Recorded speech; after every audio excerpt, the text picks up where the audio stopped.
أعوذ بالله من الشيطان الرجيم بسم الله الرحمن الرحيم الحمد لله رب العالمين وصلى الله على سيدنا محمد وآله الطيبين الطاهرين. This is our 10th episode in Introduction to Rijal Studies. In our last episode, we began our discussion on Tafsir Ali ibn Ibrahim Al Qumi and whether Ali ibn Ibrahim, in his introduction to his Tafsir, did he provide us with a mass authentication in which he authenticated all of the transmitters in his book or not? Or did he simply authenticate his teachers? We said that there are two opinions.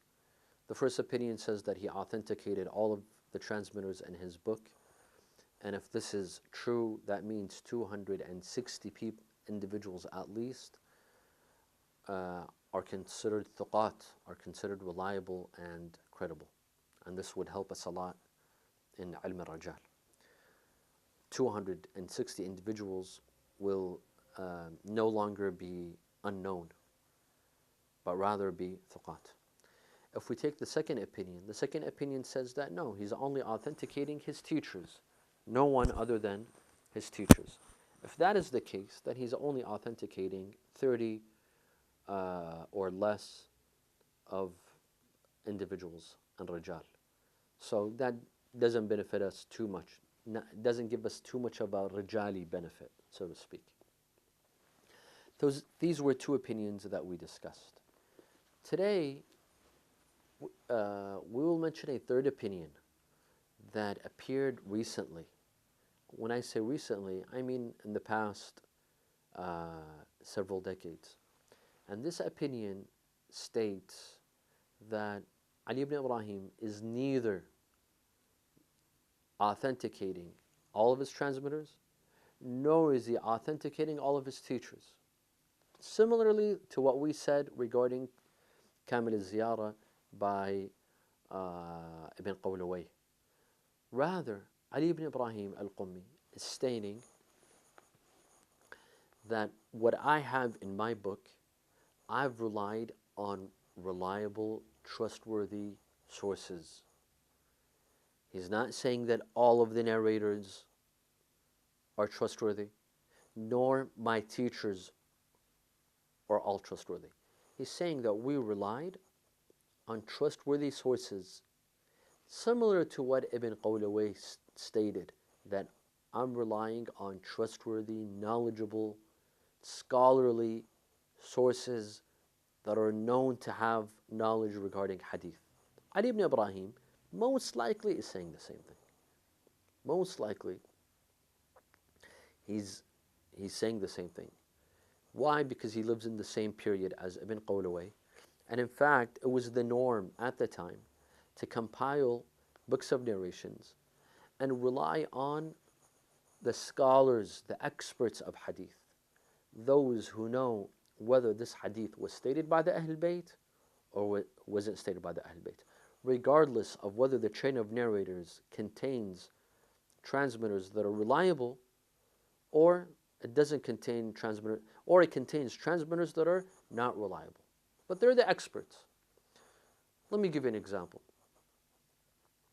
I know my father very well. You know your father very well. If someone comes and tells me that your father said this or that, I can know whether my father said it or not without having the transmitter to be reliable or unreliable. It could be an unreliable transmitter, but if he tells me that your father said this and I know that he said it for a fact, then I'll accept it, even if the transmitter is unreliable, because I know my father. I know what he says and what he doesn't say. Or sometimes it could be a trustworthy source, a reliable source, but I know for a fact that my father didn't say this.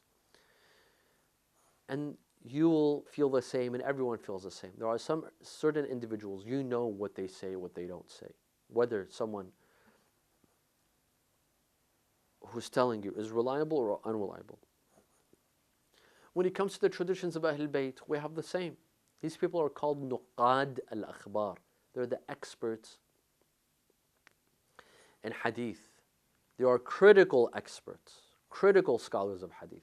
So they know whether the Imam said this or not, even if they rely on an unreliable narrator, da'if. But it doesn't mean that every unreliable transmitter is a liar. Sometimes he lies, sometimes he doesn't lie. And sometimes they know that the Imam did not say this, even if the transmitter is reliable. He might have made a mistake. He might have made a mistake.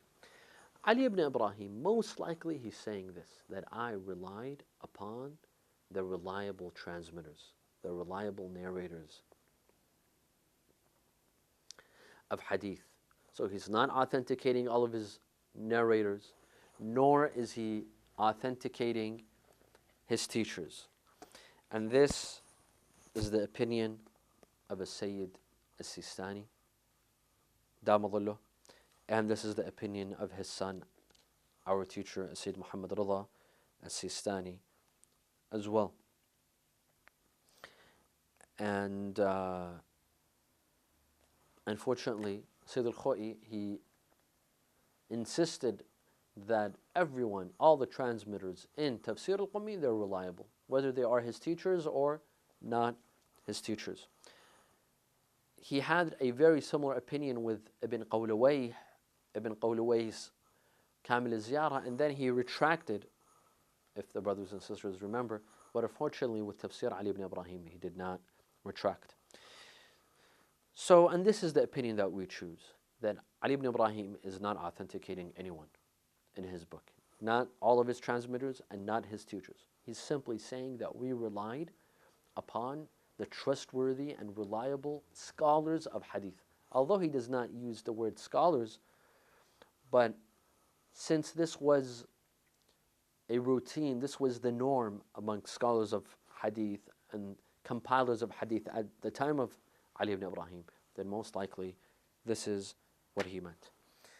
And we have no other choice but to choose this opinion. Why? Because we know for a fact that in Tafsir al-Qumi there are certain unreliable transmitters, like Yahya ibn Aktham, and like some of the mothers of the believers, some of the wives of Rasulullah. Some of them were unreliable, yet Ali ibn Ibrahim narrates from them.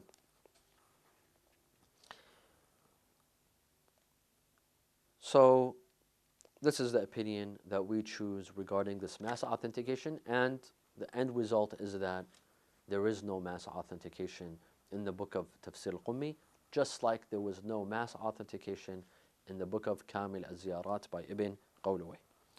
Furthermore, Tafsir Ali ibn Ibrahim has lots of other problems. In fact, the book itself is unreliable. The book of Tafsir al-Qumi, the copy that we have today, is unreliable for several reasons, and we can list up to perhaps 7 reasons why the copy of Tafsir al-Qumi today is unreliable. We cannot rely upon this book. First of all, Tafsir al-Qumi that we have today is a mix of 2 tafsirs. It's not just the tafsir of Ali ibn Ibrahim al-Qumi, which in the past episode we mentioned most of his narrations are on the authority of Imam Sadiq. No. The tafsir that we have today, it's a mix of the tafsir of Ali ibn Ibrahim al-Qumi and the tafsir of Ziyad ibn Mundhir, Abu al-Jarud, his tafsir, which is mostly narrations on the authority of Imam al-Baqir. Tafsir al-Qumi, it's mostly on the authority of Imam al-Sadiq. Abu al-Jarud, his tafsir is mostly on the authority of Imam al-Baqir. The tafsir that we have today, it's a mix. It's not just Tafsir al-Qumi. So that is a problem in that we cannot discern, this could be stated, that we cannot discern which part of it is Tafsir al-Qumi and which part of it is Tafsir Abu al-Jarud. And there's no specific line where it says here Tafsir al-Qumi ends And this is where Tafsir al-Jarud begins. Yes, perhaps through the isnad, if we see the narration ending with Imam al-Sadiq, and this is Tafsir al-Qumi, and if it ends with Tafsir, if the tradition is on the authority of Imam al-Baqir, this is Tafsir Abil Jarud. However, we said that most likely most of the narrations of Tafsir al-Qumi are from Imam al-Sadiq, but some are from others as well.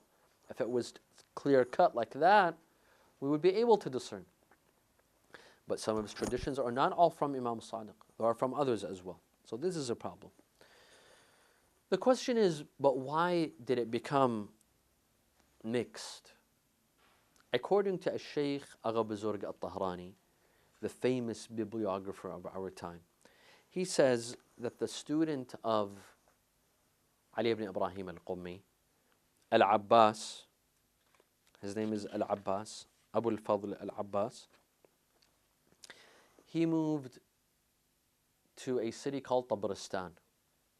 And Tabaristan, most of them were Shi'i Zaydis. Zaydis are followers of, they believe in the imamah of Zayd ibn Ali. Zayd ibn Ali, the son of Imam Zayn al-Abidin, the brother of Imam al-Baqir. Abu al-Jarud was a Zaydi himself. And when he wrote his tafsir of Imam al-Baqir, he was a Zaydi himself.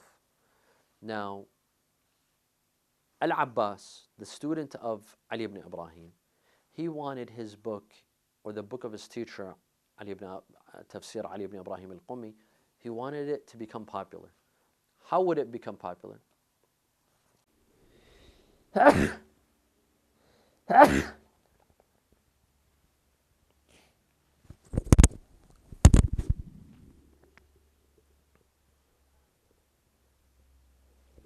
One opinion is that he's saying everyone in the book is reliable. His teachers, the ones that he narrates from directly, they're called mashayikh, teachers, and everyone else. So for example, if Ali ibn Ibrahim, he narrates a narration from his father, Ibrahim ibn Hashim, who's his direct teacher. And Ibrahim ibn Hashim relies on Muhammad ibn Abi Umayr. And Muhammad ibn Abi Umayr relies on a third source, and that third source narrates from Imam al-Sadiq. Who is he authenticating? Ibrahim ibn Hashim only, or Muhammad ibn Abi Umayr and the other source as well?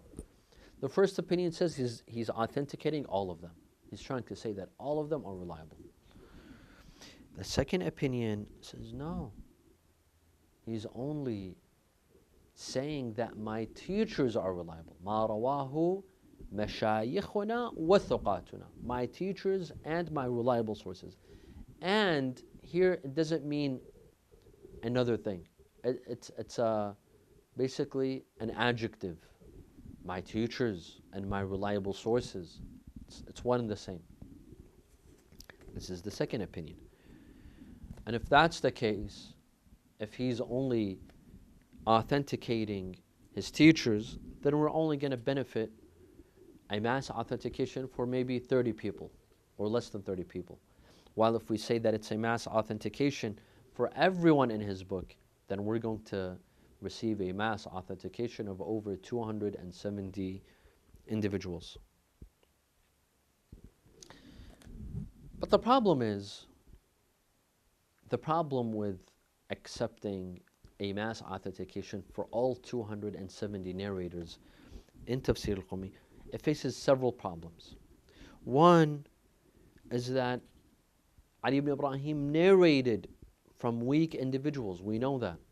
Some of them were definitely weak, including Yahya ibn Aktham.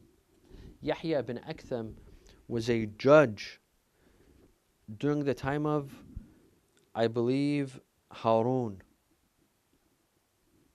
al-Rashid, or his son Al-Mansur. So, or I'm sorry, Al-Mansur is the father of Harun. He was a judge, basically, to the corrupt government. definitely unreliable. He narrates from him. Not only that, but he narrates from certain wives of Rasulullah that we know for a fact is unreliable. Of course, some of the wives of Rasulullah are reliable without doubt. Khadija, Salama, Maria, but Rasulullah had wives that were not reliable. Tafsir, Ali ibn Ibrahim, he narrates from them. So this is the first problem. A second problem is that Al-Najashi and Shaykh al-Tusi, they say regarding some of the transmitters of Ali ibn Ibrahim that they're unreliable. We don't know for a fact that they're unreliable, but according to Al-Najashi and Shaykh al-Tusi, they say they're unreliable. The first problem is that we know for a fact some of them are unreliable. The second problem is that according to Al-Najashi and Tusi, that some of them, I don't know how many, but some of them are unreliable. So how can Ali ibn Ibrahim authenticate all of his transmitters when some of them were known to be unreliable? The third problem is that Ali ibn Ibrahim, if he's authenticating all of his transmitters who are 260 or 270, let's say 260, let's estimate, underestimate. That means he knows these 260 individuals and he knows for a fact that they are all reliable. That's a big number. If you ask me, how many reliable people do you know? If I ask you, how many reliable people do you know? You can't mention more than 30, 40, 50, 100. 100 people that are reliable for a fact. But can you say 260 individuals are reliable, they're trustworthy, they're thuqat, you could rely on them? It's a big number.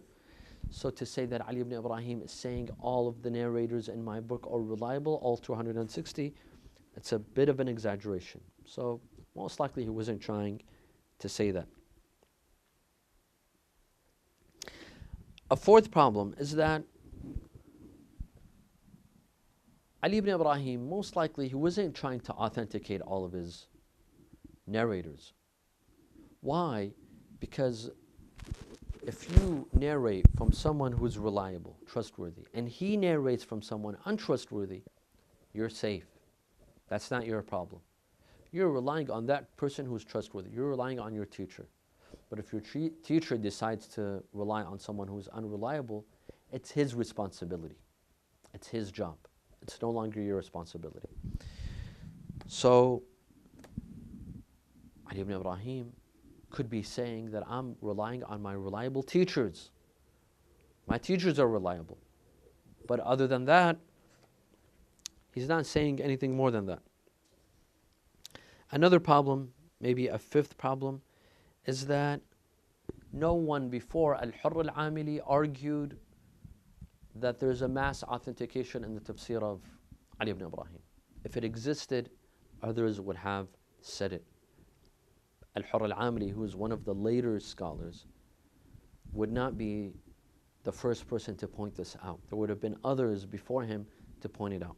But it seems like no one understood a mass authentication from the introduction of Ali ibn Ibrahim. Another problem, a sixth problem, is that if all of the transmitters in Tafsir Ali ibn Ibrahim were credible, then even if he were to mention a narration without an isnad, this is called irsal, he would say, my father narrated from Imam Sadiq, without mentioning who's in between his father and Imam Sadiq, without mentioning the chain of narrators. It should have been authentic, because at the end of the day, they're all reliable, they're all credible. So his marasil, when he mentions a narration without a chain of narrators, or some of the chain is missing, it should be authentic, it should be credible. But no one came out to say this. No one came out to say this, that all of his chain of narrators, even if the chain is missing, it should be credible. Another problem is that if we say, when he said, وَنَحْنُ مُخْبِرُونَ بِمَا رَوَاهُ مَشَايِخُنَا وَثُقَاتُنَا, our teachers and our reliable sources.